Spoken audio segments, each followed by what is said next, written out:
earlier. So looking forward to hearing a little bit more from Brian, and just to kind of expand a little bit on what he gave with his bio. Just at the start of the discussion, he has over 10 years of experience in talent management, leadership development, change, and organizational effectiveness and diversity and inclusion. Wears a ton of hats. As an adjunct faculty for Lake Forest Graduate School, he teaches MBA courses in strategic talent management, leading organizational change, and workplace diversity. And right now, Brian's going to be reviewing how to create an environment of belonging and inclusivity, really a key topic, particularly in today's environment. So everybody, please join me in welcoming back Brian Steinberg. Brian, go ahead, take it away. Thanks a lot, Bobby. Thanks for the introduction. I'm really excited to talk about this topic. It's hugely relevant today with everything that's going on sociopolitically in this country. And so I just want to start by saying that I'm going to talk about this globally, but understand that everything that I'm going to talk about is also very applicable in that kind of more micro environment of learning and development, and I'll try to make those connections as well. So here's the 5 things I want to talk about: understanding ourselves and our biases, building relationships that allow for open dialogue, how do we structure for success in our current landscape, creating that inclusive brand, and then implementing programs that drive diversity, equity, inclusion, and belonging.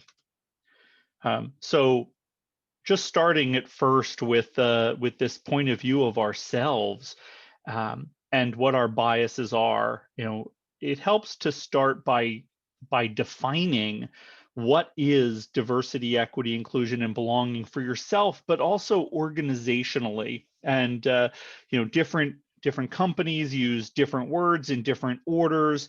That's okay, as long as everybody understands what it is we're trying to get at.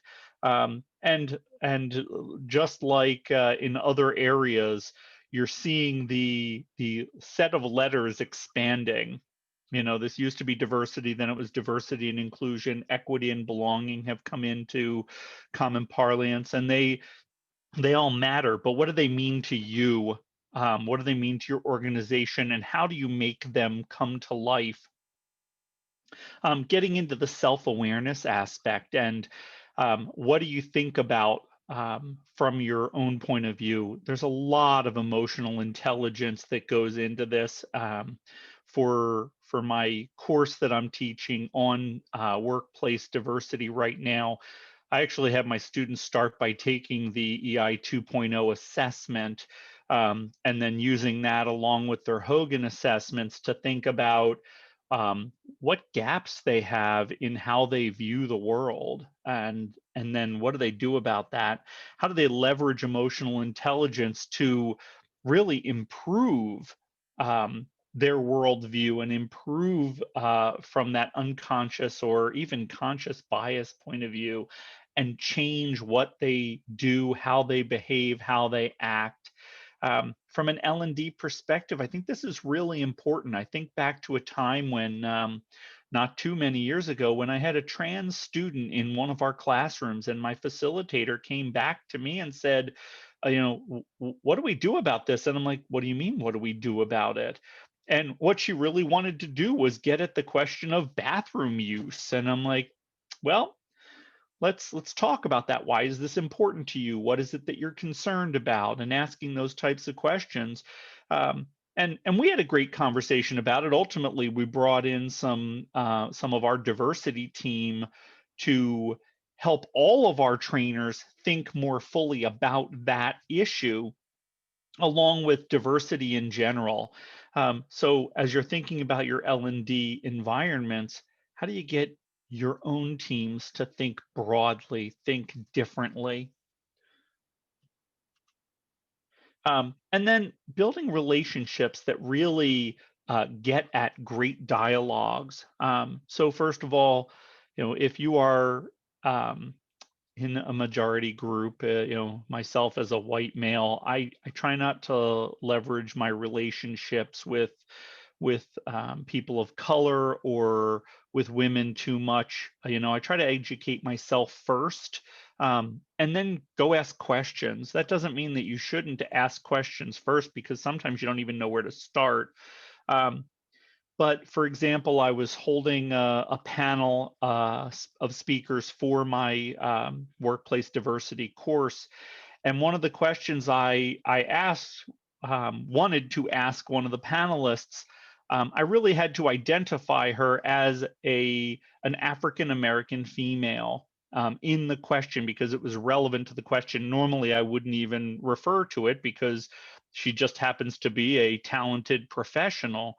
Um, and I wrote the question, then I realized I don't know that she uses the term African American. Is that the way she would want to be referred to? And I called her and I said, hey, this is what I'm trying to get at.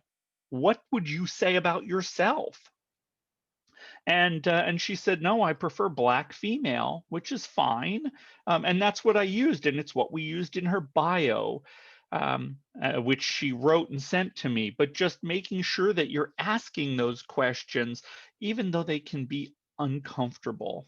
And then the last thing that I'd like to say about this is this idea of listening without becoming defensive or judgmental.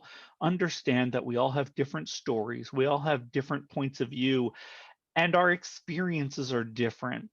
How do you stop, let the emotion go past, and listen really comprehensively, so that what you're hearing is the other person's story and not what you kind of the shading of how your experiences apply.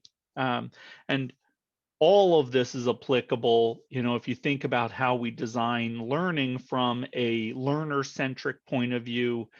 We want to apply that same idea to our listening skills and be really sender-centric.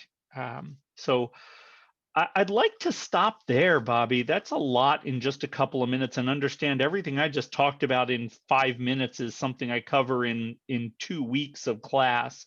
Are there some questions that that the audience may have that that we can address before I move on? Well, yeah, as it relates to self-awareness, Brian, what tools and approaches actually would you recommend to help build the self-awareness aspect of what you've been talking about? Sure. So there's probably two or three things I would recommend. One, assessments are great. They can give you some really nice self-awareness. Whether you use a Hogan or an EI 2.0, or some other assessment. There's lots out there that have great validity. And some of them don't even require a facilitator. They can just help you to think through things. The second thing is be vulnerable and go ask. I work in the HR space, so I'm frequently surrounded by women, and early on in that environment, I had to ask. I tend to be um, very opinionated. I tend to be, I'm an extrovert. I'm going to say what I think, and asking my female colleagues, do I tend to talk over people? Am I pushing my point of view to an extent that's offensive? And if so, how can I get better at that? So ask your peers, ask your colleagues, ask your boss for honest feedback. Those are two things that I would strongly encourage. And about the asking the difficult questions, how do you lay out examples, or how do you handle when you get pushback, when you've asked these difficult questions, when you're really just trying to find a way to approach them or how to identify with them? I think it's how you set the conversation, starting with here's what I'm trying to get out and here's why I'm asking, but also have the grace to understand that they may not be willing to answer a question, and let them know that up front. Like, if you're not comfortable talking about this, that's totally fine. My wife has bipolar disorder, and it's something that I talk about very openly. Not everybody's comfortable with that, and that's okay. And sometimes people aren't comfortable with me talking about it. Sometimes they're not willing to talk about their family members, relations that have similar issues. And I think you just have to have the grace to understand and find somebody else to go ask those difficult questions of. Is it important to lay that foundation? I don't want to call it necessarily a disclaimer, but when you're going to be asking the difficult questions, is it important to let them know up front that that's exactly what you're going to be doing? Yes. Both the what, the why, and give them that easy out, so that they don't feel pressured to respond to something they're not comfortable with. Okay, and the last one on the topics that you've been covering thus far, what do you recommend to improve the relationships that lead to better inclusive discussions? Yeah, that's a really good question. First of all, as you're being open, and as I said, vulnerable is a really good place to start with. Recognize the people that are helping you. Thank them for their candor. Um, but also don't hesitate to go back. Had a conversation with somebody recently who, as we were talking about bias, she realized that something that she has done with a friend of hers that she has been close with for 5 years could be seen as offensive. And so she actually went back to that person and had a conversation and said, I've been doing this for years, and I just realized that you may not see it as appropriate.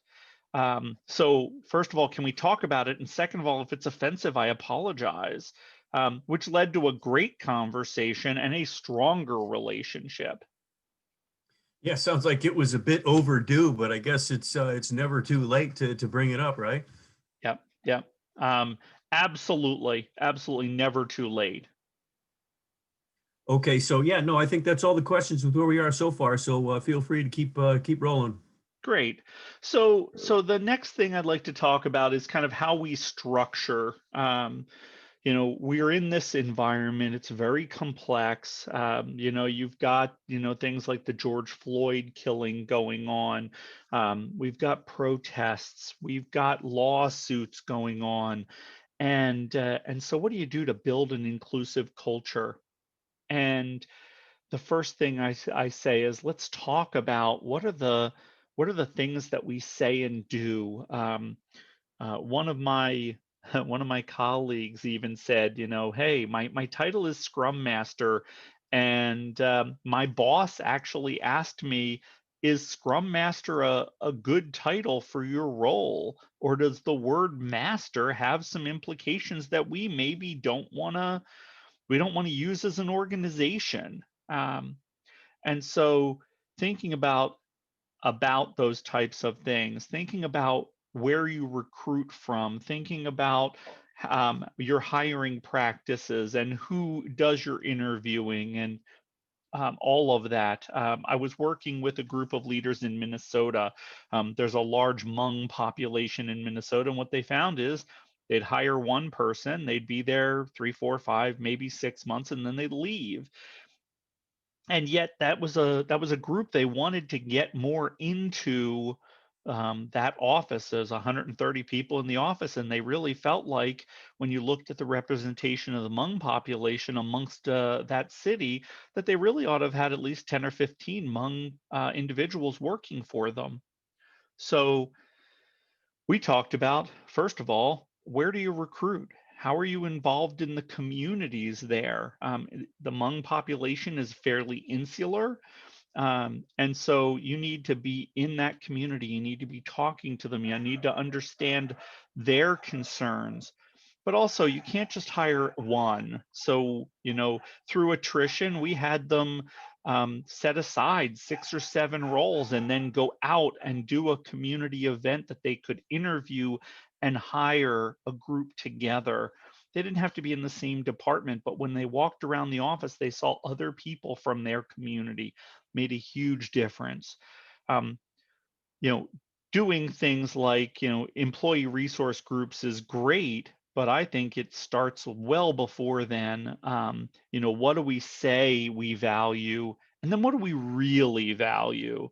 You've got those written rules. Everybody has leadership principles or something like that.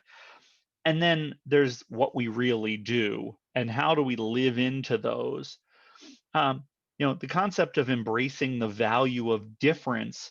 Um, there are companies out there that are realizing that there are people that are very different that are phenomenal at certain things.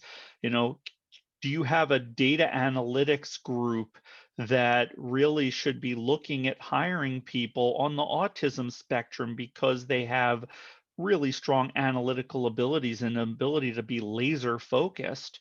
Um, and do you have a pipeline or a way to build a pipeline of individuals that has that kind of disability? Um, do you have an area where you want to encourage a certain type of very inclusive behavior, and are you hiring Down syndrome individuals because they tend to be, caring and very interested, but they're also very passionate about being able to work? And so thinking about otherly abled individuals and how you bring them into the company, and how do you teach the people that are around them how to interact with them, how to talk. What are the kinds of things that are going to be upsetting? Um, and then making sure that we've got great representation at all levels. Lots of companies, you can look at your individual contributors, frontline leaders, maybe even senior managers, and you see a great mix, and all of a sudden it dies, and it's 95% white male. The insurance industry is rife with this. I see this everywhere in all the companies I've worked for. And how do we drive more inclusive leadership at the higher levels? What does our board makeup say about us? Um, and from an L&D standpoint, all these things apply. How do we give good representation in our workshops and our online training, online live, online virtual? Um, from a brand standpoint, words matter. I mentioned the idea earlier of Scrum Master. Maybe it should be Scrum Leader or Scrum Coordinator or something. Having never been a Scrum Master, I don't know what the right word is. But also saying what we need to say. My current CEO says, you know what, I want the company to speak to our inclusive brand. I don't want me to be the face of it. I don't want a single person to be the face of it. I really want it to be driven because that's the organization we value. And when you think about what Kemper's typical client is as a non-standard insurer, we I don't want to say we target, but a lot of our client base are low income. They're Hispanic, they're African American, and so how are we representing the brand externally and internally? What images do we use? And if we want to say we're inclusive, but every picture has male Caucasians in it, or it's a couple of hands shaking but they're white, and what do we do to change that, so that it really is inclusive and representative? um, and then reflecting your employee and customer basis, what's the data around it? I was working in with some leaders in Southern California several years ago, and talking about the population in Southern California against the population of the offices they were in. And our office makeup there, 5 offices, about 750 employees, 6% Hispanic. The population was 23% Hispanic. And over a series of meetings, we were getting at, why is this? What are we doing that we're not able to attract? And very quickly came up with some key points, one of which was just some unconscious bias, because the roles we were recruiting for required degrees. And what the managers in those areas said was, well, we require degrees, and the population here, the Hispanic population here, doesn't have degrees. And the truth of the matter is 17% of them do. So, okay, maybe we can't get to 23%, but from 6% to 17% is still a pretty sizable jump. And it was really where they were recruiting and where they were advertising roles wasn't targeting those populations. So how do you get your data people, your data analytics people to ask the right questions? And I love data, but you'll hear me say all the time what I really like are data scientists because they help us ask great questions. So thinking about that and making sure that you're representative, and again, not just at the frontline level, but at all levels, all the way up. And then what are our programs doing that drive diversity, equity, inclusion, and belonging, or whatever alphabet soup that you prefer? So how do we enable underrepresented groups? How do we build mentoring programs that help individual contributors become managers, and managers become directors, and directors become officers, and so forth? How do we help those mentoring relationships become sponsorship relationships, and make sure that not just the mentor, but the mentees are doing the things that they need to do to demonstrate to the mentors that, yeah, I'm somebody that you should feel confident about putting your name behind and recommending me for roles and projects and opportunities and so forth. Um, how do we build a culture that supports underrepresented groups? And I can tell you that an annual unconscious bias online course isn't going to do it. It's going to require conversations. It's going to require culture discussions, and ongoing conversations, and having people come and talk about their experiences. Underrepresented groups that are willing to come out and say, hey, this is my experience here, and I want it to be better for everybody. And then making sure that everything we do is positive. We don't want to set quotas to set quotas. That's not the point. We always want to hire great talent, but if you have 10 finance vice presidents in an open role and all the current roles are filled with males, you can't tell me that there isn't a highly qualified female finance leader that can either be brought in from the outside, or even better yet, promoted from the director level, that can do the job every bit as well. So thinking about, how do we do that? How do we find those people? How do we develop them? And how do we move them into the right roles?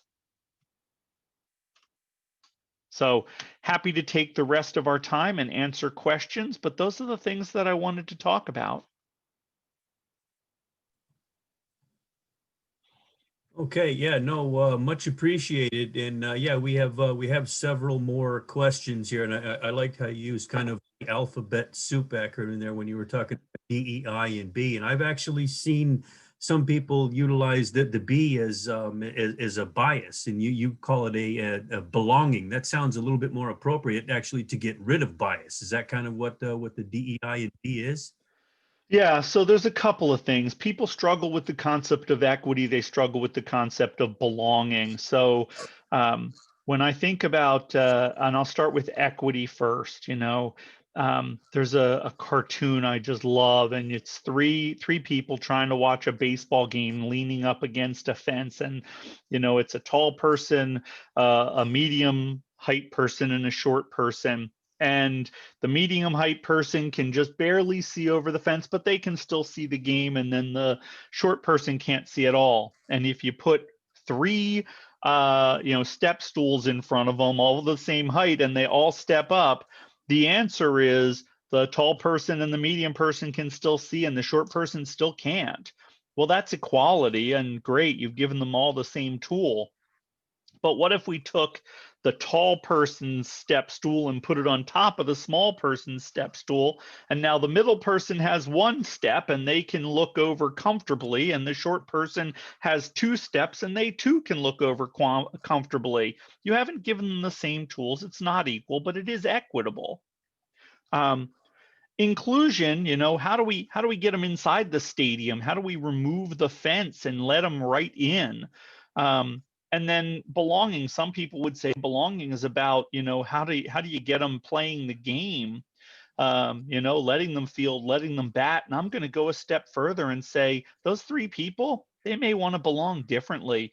That big guy might want to just kick back with a drink and some friends in the stands, and the way they want to belong is by being part of the fan base. And that middle person may want to go be with the cheerleaders and cheer the team on, but finding out what's important to them, asking the question, how do you want to be included here, and making sure that they are. Um, that's what I mean by equity and belonging. Yeah, no, and that was you just kind of took all the thunder out of the follow-up question to that. We're going to ask, what's the importance of equity when you're talking about diversity and inclusion? Because obviously there are clearly significant differences between equity and equality. So more specifically, is it equity you think that's really the key for us to actually understand and embrace differences? I absolutely. Everyone has to be comfortable with the idea that we don't start at the same place. We don't have the same advantages, and that, you know while we want to make sure that there are certain areas that we have to be really careful about, pay equality, for example. Same two people, I don't care who they are, doing the same job, performing at the same level, compensation should be equal. Um, but when we think about opportunities, if I'm trying to grow a population that truly is diverse, I may need to provide some additional education, training, mentoring to underrepresented populations. Why? Because they probably didn't have as many opportunities as I did growing up and early in my career, where people mentored me just because of who I was and that I was like them. And so we need to be more deliberate. All right. So as a follow-up to that, because we recently did a event that was kind of dedicated to diversity and inclusion, but the way you've been breaking it down here has led to another question about accommodations. They've been offered for a while, but how can you create a workplace environment that makes neurodiverse, if you will, employees comfortable talking about it and not feeling like a burden? Sure. That's a great question. And mind you, I am not an expert on neurodiversity, or in a lot of cases. First of all, I think getting the direct point of view, working with them, working with the people that work with neurodiverse individuals, who are the PsyDs out there that can say, here's the environments and the accommodations we need. Um, you know my company provides headsets, for example, um, and so yeah, I'm on a little earpiece because that's what's comfortable for me. But if I'm working in an office environment and I have that tendency to distraction from noise, you're not going to give me a cube, but how about sound dampening headphones? um, I remember a story recently, and this is not neurodiversity, but um, an employee that was struggling to the point where their manager was ready to terminate them. And their HR business partner had a conversation with them, and it came out that they were literally having struggles reading the screen. It was a visual issue, and they provided the person with a screen magnifier, a larger monitor and a screen magnifier. And son of a gun, if this individual didn't go from being the bottom performer on the team, not meeting goals, to the number one performer in a matter of a few days, um, because they clearly knew how to do the job. So providing accommodations is it's difficult, especially if managers don't know what questions to ask.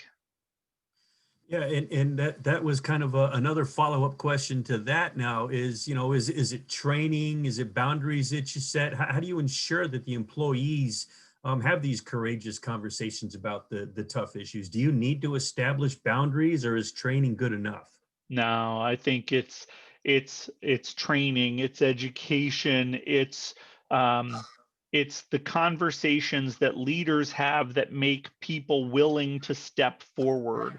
We as leaders need to lean into the uncomfortable. But you may also need to do some things that are anonymous, to get people to say, hey, here's some things that are really important to us, and but that they may not say in an open forum. And how do you do that? Um, we're living in a world where we all have our cameras on, but do we do something where people can sign on and chat in comments, but where the comments aren't tagged with my names? Do we use an app where people can text things in, questions in open forums, and get leaders to weigh in? Or how do we just simply be able to go to our manager and say, this is a struggle for me. I need help with this. Yeah. Well, we're running out of time here pretty soon, but I wanted to get one more question in for you, if you don't mind. Sure. Um, and I know this is a lot of people probably early on in their process when they're really trying to create an inclusive structure. What are the key metrics that you look at when you're trying to create a truly inclusive structure? So first of all, I want to look at where my offices are, and what the metrics of my locations against the populations that they live in. I want to look at all levels, both vertically and horizontally across teams. So, for example, it's one thing to say, yeah, our population here is 25% Hispanic, and our office population is 25% Hispanic. But if you have a group of engineers and all your engineers are white males, I would question it. And having a female engineer as a kid, I lean into that. But also, employee engagement scores. What are your employees telling you is important and isn't, is really important. That can drive a lot of behavior change if you don't just do the surveys, but you actually take action on them. All right, so I fibbed. I'm going to ask one more question as a follow-up to that here, just to kind of complete this process, if you will. How do you know if a DEI program has been successful? I think you first have to start with the end in mind, just like you would with an L&D program. If you want X behavior change from a learning program, you start with what that measurement looks like. Then you build your program, then you measure what the end goal was. And this is exactly the same. So start with the end in mind, build the program, execute the program, evaluate the program, adjust as needed. Nice to like you laying out the steps like that. So as expected, thanks, Brian. That was some fantastic insight in how to structure your organization for success in this realm. In the really complex landscape that we have right now of diversity, equity, inclusion, and belonging. So on behalf of everybody in the audience and Opal Group, want to thank you so much for joining us again for the keynote, Brian. Oh, my pleasure. Thanks for having me. Of course. Okay, everybody, that's going to do it actually for today.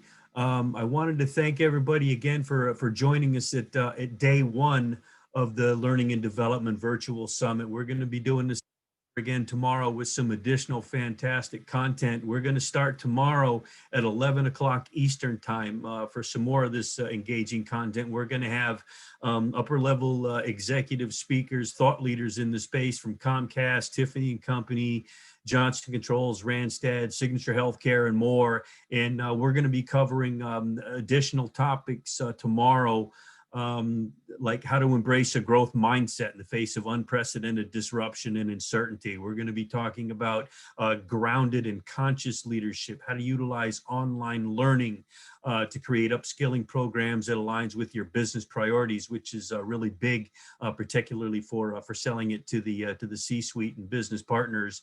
We're going to be talking about the new future of work and leadership development in a virtual world. So thanks again, everybody, for joining us today. And again, please join us at 11 o'clock tomorrow to start day 2. I look forward to seeing all of you then. Have a great night, everybody.